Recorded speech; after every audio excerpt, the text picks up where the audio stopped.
Hey everyone, so today I'm filming at my church, Twin Oaks United Methodist Church. And I wanted to do this to help show some things. You see, whenever I tell people that I'm a pastor, I can tell that they have an idea of what that looks like. Everyone has these unspoken expectations about what a pastor does. And so today I wanted to try and show a little bit about what I do Monday through Saturday. Before we get too far, hit the music. Everybody's working for the weekend.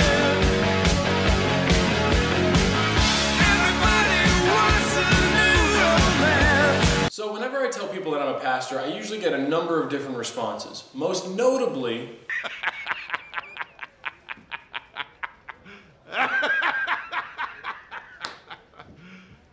You serious? but every now and then people will ask me what exactly it's like to be a pastor. So whenever somebody asks me what exactly I do as a pastor, it often feels a little bit like this. What would you say you do here? But I've learned something over the last few years as a pastor. It's that everyone seems to have unspoken expectations about what we do during the week. So this is a non-comprehensive list of things I've seen pastors be expected to do.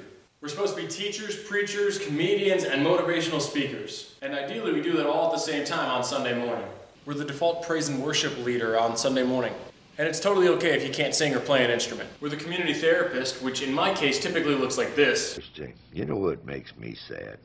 You do! Maybe we should chug on over to Mamby-Pamby land, where maybe we can find some self-confidence for you, you jackwagon! We're the community representative for the church. It means that we always have to be accessible. And it also means that we're not allowed to be rude to anyone. We have to avoid any and all of those social faux pas. And this means that when we're in public, we're, quote, always on. Because we never know when we're going to get invited or dragged into a conversation. But I need you to stay upbeat, keep things light. Absolutely. I can be a sort of conversational lubricant. Yeah, there's probably a less gross way to say it, but sure. We're the community social workers. People come to us with a whole lot of brokenness. Things like marital issues, financial problems, and addictions. A lot of people seem to think that since we have a direct line to the big guy, we're kind of the community genie. Now, is that an official wish? Say the magic words. Genie, I wish for you to make me a prince. First! That fez and vest combo is much too 3rd century. These patches, what are we trying to say? Beggar? No, let's work with me here.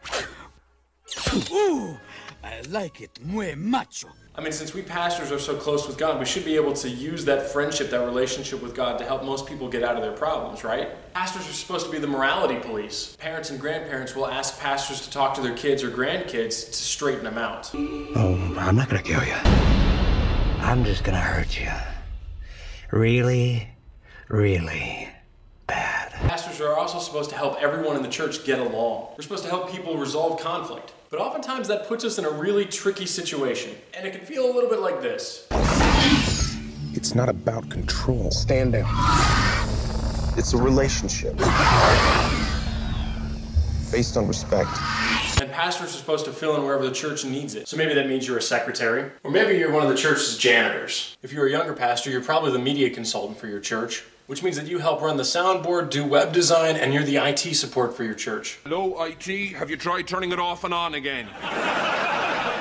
Okay, well, are you sure that it's plugged in? We're the president and CEO of the church, which means that we have to manage a staff of primarily unpaid servants and volunteers. Herding cats. Don't let anybody tell you it's easy. In truth, I love being a pastor. Every day comes with new challenges and new opportunities. And I know it can seem like I'm being overly dramatic or maybe even complaining a little bit. The truth is, being a pastor is a very challenging job. It's a job that changes from church to church, and sometimes it feels like it changes each and every day. Because of the different challenges and jobs that a pastor has, I can tell you how much it means to us when people in our congregation stand up and help us out. Having people volunteer to mow the lawn, change toilets, or fold bulletins takes a huge burden off of us. Having people do nursing home and hospital visits and teaching Sunday school means that we're able to focus our time and energy on other things. So for all of the humor and all the exaggeration, from the bottom of my heart, let me say thank you. Thank you to everyone who gives their time, talent, and resources to the mission of the local church.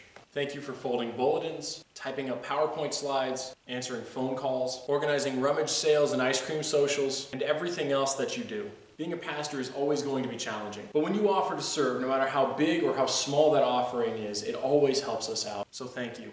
If you've liked what I've said, go ahead and hit the thumbs up down below, the subscribe banner down below, or both. And remember, I love you and there is nothing you can do about it.